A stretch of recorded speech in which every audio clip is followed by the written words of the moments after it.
We just bought the house. We go to Ready to move the in. registration today, and then we plan to renovate it. This is a very small village in the center of Portugal, but interior on the way to Spain. You will have at least 2 rooms, 2 toilets, a living room, kitchen, patio, a nice place. But it will take probably more than 1 year to renovate because we don't have too much money and it will be expensive. We had a guy today here to make the quotation for the roof because the first thing that had to be done. We're gonna wait for his quotation and see, and then we decide what we're gonna do.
Here, you're gonna need to reinforce. So you're gonna create a new pillar here to hold the structure. Another one there near that wall. But you're gonna include the pillars in the wall. Yeah, this is gonna be the only pillar that's gonna stay here. Then you're gonna have to reinforce the walls. This one and the one in the front. That is more worried with the one in the front than this one. Because the one in the front don't have bricks.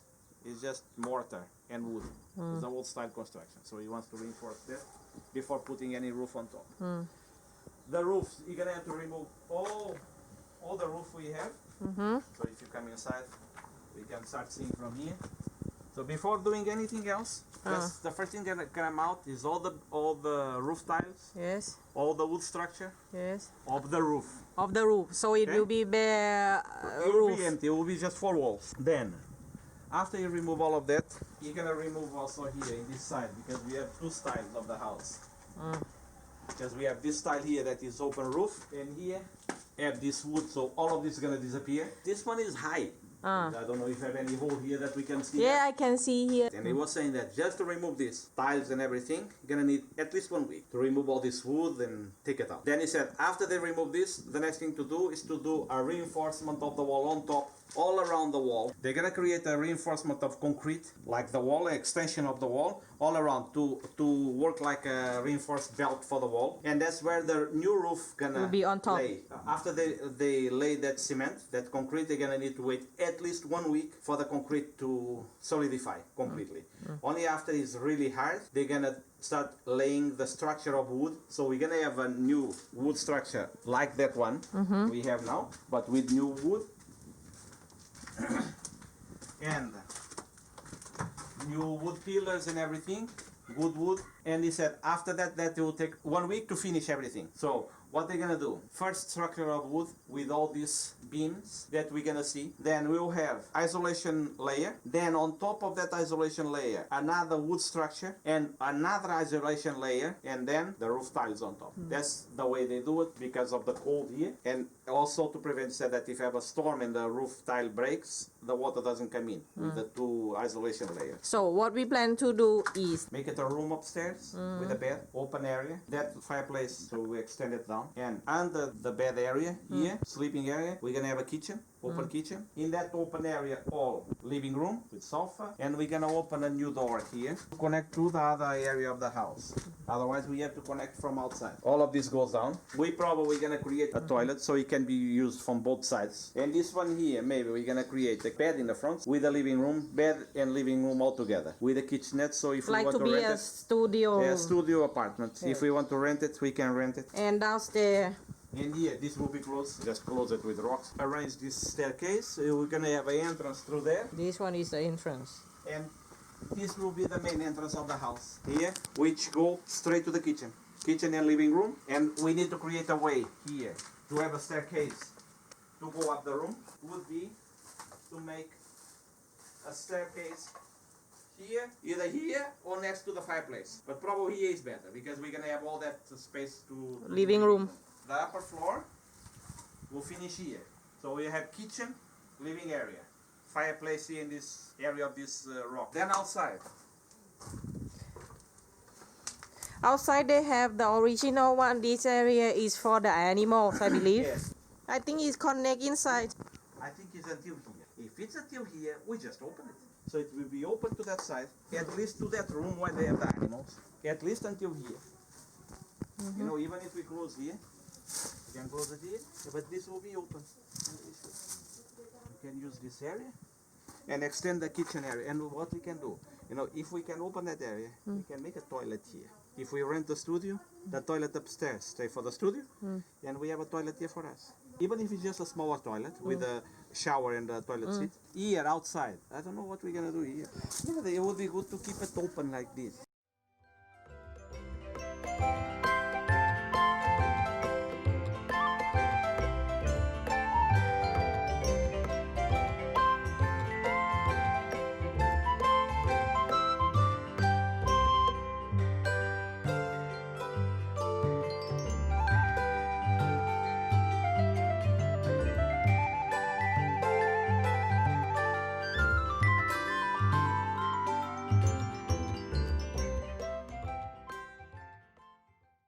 Now we're gonna talk about process. We found the land before and we dealt directly with the owner. Then the owner was the one who arranged everything with the registry, with the paperwork. We made the first payment, 50%. 50%, and then the second payment had to be made before the registration is done. So we did it in the same day in the bank, the transfer of the money. And when we arrived in the registry, everything was done already. We just needed to sign the papers. The process have to be done through the notary office. Yes, in the registry have to be done through the notary. We did it in a private notary because that's what the owner choose. In the government is the same, you pay more or less the same amount, but with the negative side that you take much longer in the government. Essentially what we paid for the paperwork because the notary needs to go to get a lot of documents from the online registration system, from the finance department. It's a lot of paperwork. This way we saved a lot of time. The fee? It was like 200 euros for everything. We end up paying 700 something because we have taxes to pay. So we have a tax that is called the municipal tax over the sale of houses. In our case, we had to pay 2 times because the house we bought have 2 lands. One title for one parcel of the land, another title for another parcel. And each of that parcel had to pay this municipal tax of sales of land. So we paid, one was 68.24 for the 2 lands. Another one is what is called in Portugal the stamp tax, which is on top of the total value you paid, also for the 2 lands. And we paid for this stamp tax 50 something. Roughly both of them less than 150 euros. But these 2 tax, what we paid is also according to the price of the house. This is based on the value of the property done by the government. And also you have to pay for the new paperwork of registration, which will be sent to us by mail. For now, we only have the contract, the sales contract, which we can use if we want to apply for water, for electricity, for whatever license we need for the land. In the notary, they also give us. They gave us this, but we didn't pay for this. This is some of the paperwork they did, which show us who are our neighbors, who lives on the sides and behind us, the owners of the lands. So if we need to do some dealings with them, we know more or less the people we have to contact. Paying attention that you cannot make paperwork in the registration, in the registry, in the notary, if you don't have the payment done. You have to be fully paid 100% to be able to do the paperwork. Otherwise, they won't do the paperwork for you. So what will be the difficulty for the foreigner if they want to do this process?